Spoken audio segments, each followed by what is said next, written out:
importante no concerto das nações, como um país reconhecidamente democrático, deve-se também muito ao MPD. E é assim em diversas áreas de intervenção, quer na economia, quer na educação, quer na saúde, quer na instauração do poder local, na infraestruturação, na cultura, temos e tivemos uma forte presença e marca do MPD. Por isso nós nos reafirmamos sempre como um partido cabo-verdiano que existe, existiu, existe e existirá sempre para servir Cabo Verde. Mas mais do que a história, interessa-nos são os desafios futuros. E Cabo Verde é confrontado com diversos desafios. E há um desafio que nós todos temos a obrigação de vencer. Está ao nosso alcance, não depende da chuva e não depende da cooperação internacional, que é o desafio de transformarmos Cabo Verde numa democracia consolidada e plena. Cabo Verde hoje, e é reconhecido também internacionalmente, é uma democracia parlamentar estável, mas somos uma democracia imperfeita. Para que estejamos conscientes do desafio, é preciso, primeiro, não nos acomodarmos no estádio atual da nossa democracia. Pensamos que já atingimos o ponto bom.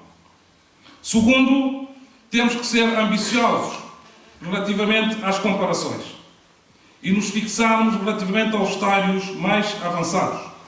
Terceiro, compreender o que é que na realidade constitui o motor e a sustentação do desenvolvimento de qualquer país, que é o nível e a qualidade do seu capital intangível, o capital humano, o capital social e as instituições.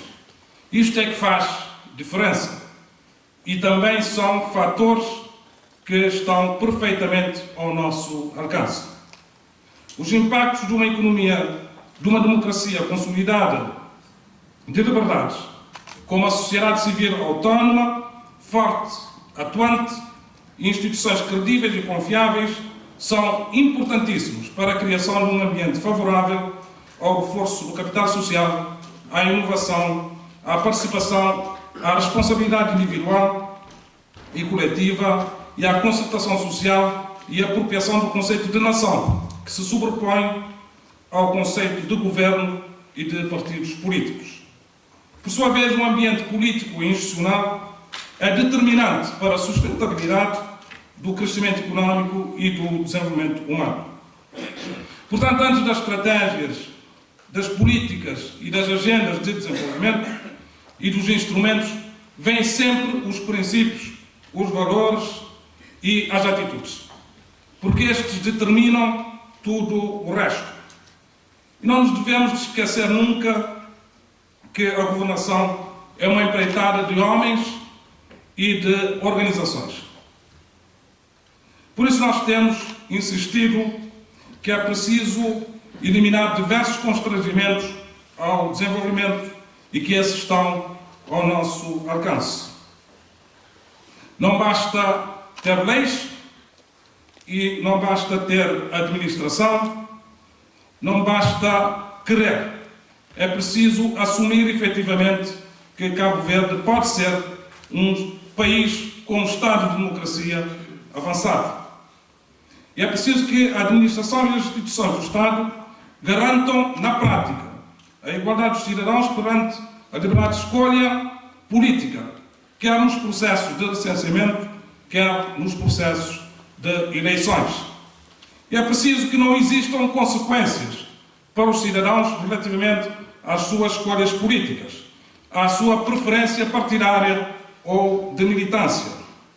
Que nas relações com o Estado não deve haver cidadãos privilegiados nem prejudicados ou condicionados em função da sua cor ou militância política.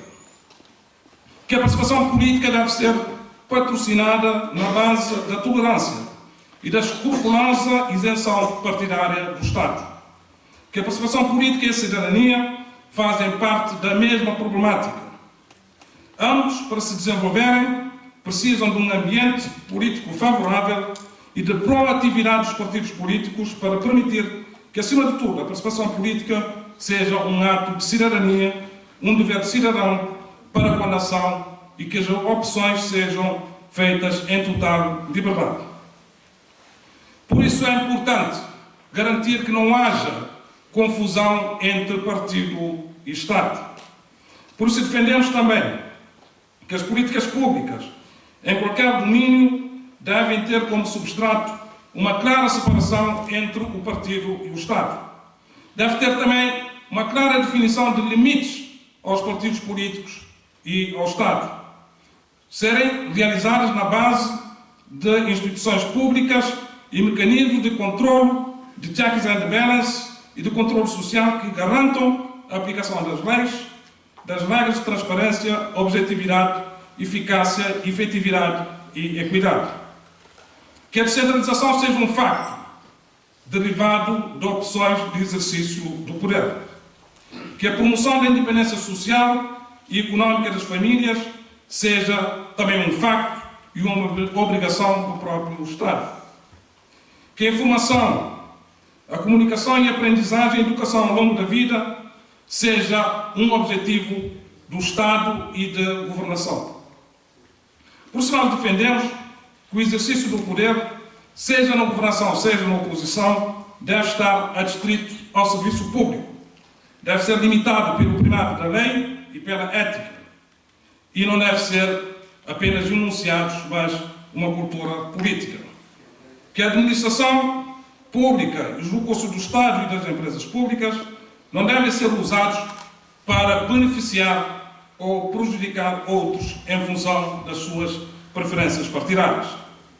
É este o quadro de liberdade de atitudes que o país precisa para criar igualdade de oportunidade para todos, para separar o Estado do partido, para despartidarizar a administração pública e as empresas públicas, para cultivar o mérito e para tornar mais eficiente a economia e tornar mais autónoma a sociedade civil. Também nós defendemos que a liberdade deve ser uma oportunidade para que as pessoas possam ter acesso ao emprego, ao rendimento e satisfazerem as suas necessidades através do seu esforço de trabalho, sem prejuízo de mecanismos de proteção social transparente, universais, para aqueles que exigem a solidariedade do Estado.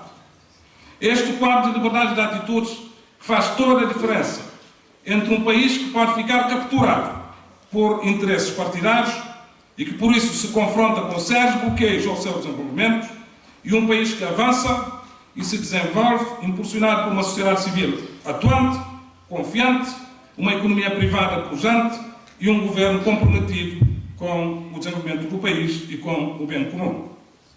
Somos por isso pela afirmação da sociedade civil, autónoma, responsável, atuante na sua relação com o Estado, por uma cultura de diálogo e de concertação social, por um Estado parceiro em vez de Estado autossuficiente e impositor. Isto faz toda a diferença para a libertação de energia criadora e empreendedora das pessoas, para a criação sustentada de um ambiente de confiança e de cooperação entre as pessoas, para criar compromissos entre os agentes económicos e o Estado. E está demonstrado que os países mais desenvolvidos são países que têm maior nível de desenvolvimento da cooperação entre pessoas e entre instituições, maior nível de capital social. E em Cabo Verde nós temos todas as condições para aumentar esse nível de capital social. Somos também pela qualificação das instituições. Nós ambicionamos mais e melhor democracia, mais e melhor justiça, independente e sem receio de ninguém. Mais instituições e eficácia na luta preventiva contra a corrupção. Mais administração e melhor administração pública, livre de qualquer interesse partidário de captura e de condicionamento. Comunicação social pluralista e, principalmente, uma elite que seja livre, que seja atuante, ativa e participativa. Os temas desta conferência e deste fórum conduzem-nos, por isso, a diversas reflexões relativamente a matérias que dizem respeito ao enquadramento que nós queremos e podemos dar de uma forma diferente e que tem a ver com as relações de Estado, de partidos políticos com a sociedade. E todas essas matérias que têm a ver com o associativismo, com a política e a nossa intervenção a nível da diáspora e da política externa. Tem a ver com o papel dos partidos políticos e o próprio país. Tem sempre como substrato, como enquadramento, valores, princípios e atitudes. E se tivermos um enquadramento que entendemos ser o mais correto, que impõe um desafio hoje em Cabo Verde a todos os partidos políticos, seja de que quadrante for, independentemente do seu quadro ideológico, não temos dúvidas de que há uma centralidade que nós todos devemos procurar, que é utilizar os instrumentos que estão à nossa mão e à nossa disposição para termos uma democracia mais consolidada, uma democracia mais credível, uma democracia que possa dar um contributo efetivo ao desenvolvimento de Cabo Verde. E para terminar, para dizer que nunca é demais voltar a falar em democracia de verdade. Porque às vezes dá a impressão que está tudo resolvido e não está. Há um campo grande de progresso que Cabo Verde pode fazer, com vantagens a nível da sua notoriedade internacional, mas com vantagens internas a nível da criação de condições para progresso, crescimento económico e desenvolvimento. Por isso nós temos que saudar esta iniciativa e cumprimentar mais uma vez os presentes e desejar sucessos à conferência. Muito obrigado.